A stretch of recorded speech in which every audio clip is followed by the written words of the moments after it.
તે વખતની આ રાજા મહેલ સરસ લાગ્યો. આ અમારો રસોઈનો સ્ટાફ છે. કસરત કરવાના સાધનો તો આપણા ફોલોઅર છે. પોકરણગઢ મિત્રો.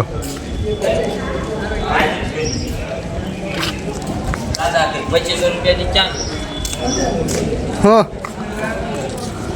હે ધ્રુવ ફાઇનલી અમે પોકરણગઢ પહોંચી જાય છીએ. જોઈ શકો છો કે એ સમયના રાજા રજવાડા એ અમારા અલમન બાપુનો મહેલ છે. હાલ આપણે એક્સપ્લોર કરવા નીકળી ગયા છીએ. તો આપણે પૂરો જો તમારે મહેલ જોવો ને તો અમારી સાથે વિડીયોમાં બન્યા જ રહેજો.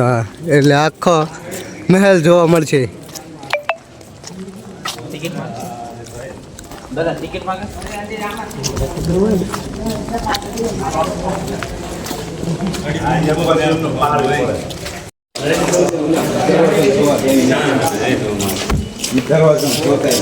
કયા દરવાજામાં?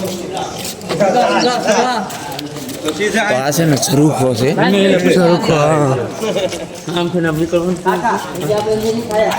તો આ છે ને એ મિત્રો રણિયલ ચોક છે.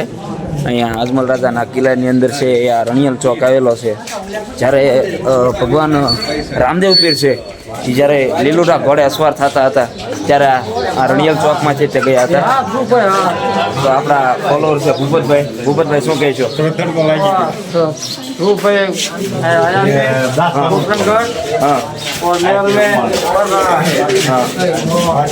અને આ છે નહીં આપણા ધવલભાઈ છે એ રીતે નાના મોટા છે એ વ્લોગ શૂટ કરતા રહે છે. તો આપણને જેવો સપોર્ટ કરો છો એવો આ ભાઈને સપોર્ટ છે એ કરતા રહે.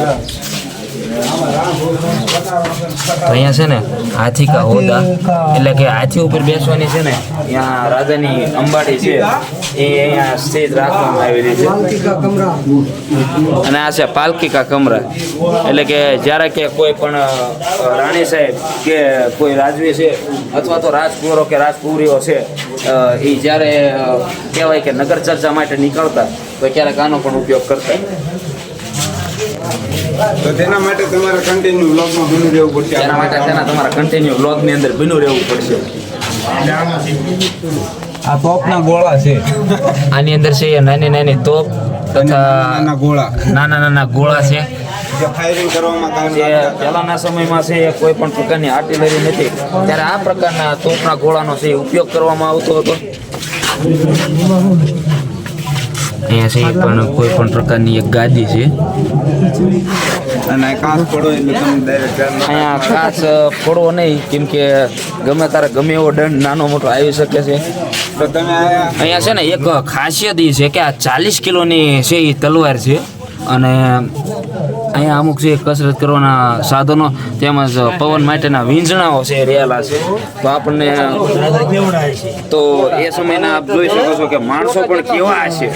40 કિલોની તલવાર ઉપાડતા હતા.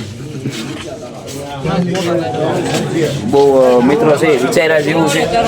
અને આ 40 કિલોની આ તલવાર છે. અને આપણે આ તલવારનો પૂરેપૂરો છે એ આપણે રિવ્યુ જોઈશું.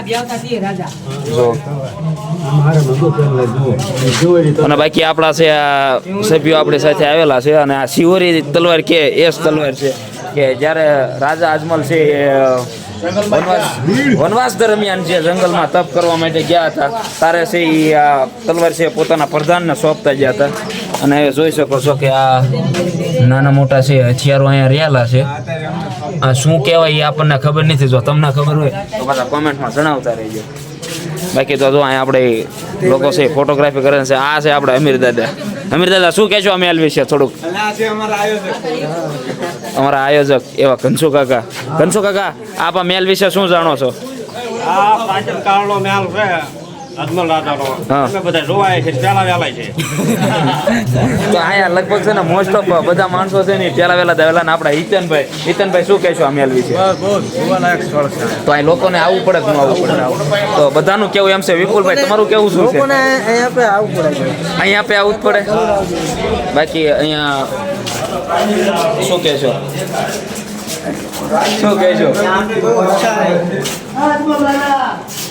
અહીં તમે જોઈ શકો છો કે અમુક જે પ્રાચીન ચિત્રો છે એ લગભગ મારા ખ્યાલથી તમને નહીં દેખાડે. આપણે દેખાડવાનો પ્રયત્ન કર્યો છે, કોઈ વાંધો નહીં. અહીંયા છે અમારા વિપુલભાઈનું કેવું છે કે બહુ અચ્છા લગ રહા હે અચ્છા તો મિત્રો લાગે જ છે કેમ કે 50 રૂપિયાની ટિકિટ આપણે દીધેલી છે એટલે અચ્છા તો લાગે જ તે અહીંયા છે એ લોકો કંઈક જોઈ રહ્યા છે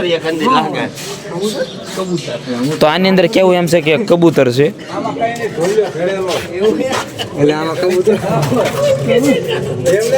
આની અંદર કોઈને કાંઈ પણ છે દેખાતું નથી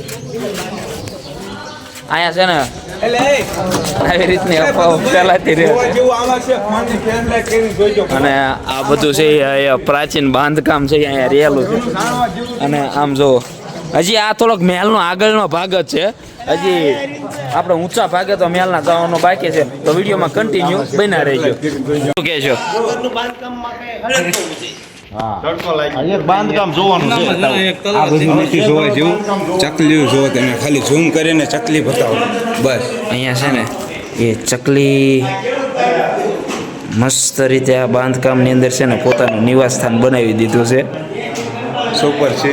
સુપર સીન છે સરસ સીન છે તો મને છે ને અત્યારે આ કાર્ય છે ને એ બહુ ગમ્યું ચકલીઓનું જોઈ શકો છો એમ કે અમારે ગામડામાં તો આવી હતી માળાની ને એ બધી સિસ્ટમ જોવા મળે પણ અહીંયા છે આ ચકલીઓને વગેરે વગેરે વસ્તુ જોવા મળતી રહે છે અહીંયા અમારા ગુધામામાં એવું કહે છે કે અજમલ રાજાએ જે મંદિરની પૂજા કરી હતી કઈ બાજુ આવી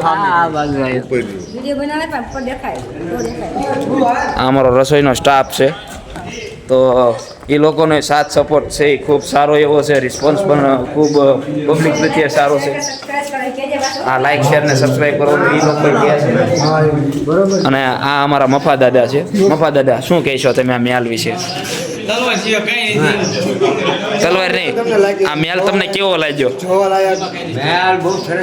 સરસ લાગ્યો ને તો આ પ્રવાસીઓને આવવું પડે કે ન આવવું પડે મજા તમારો અનુભવ કેવો છે ખરેખર અમારા મફા દાદાનો છે ને અનુભવ ખરેખર બાબુ દાદા આપ શું કહેશો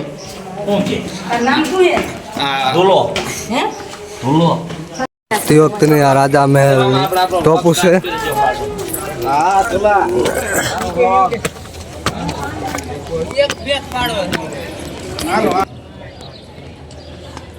હા ધ્રુવ હા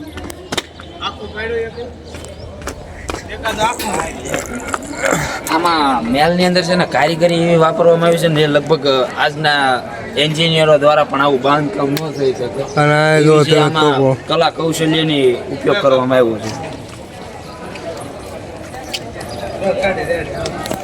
બરોબર છે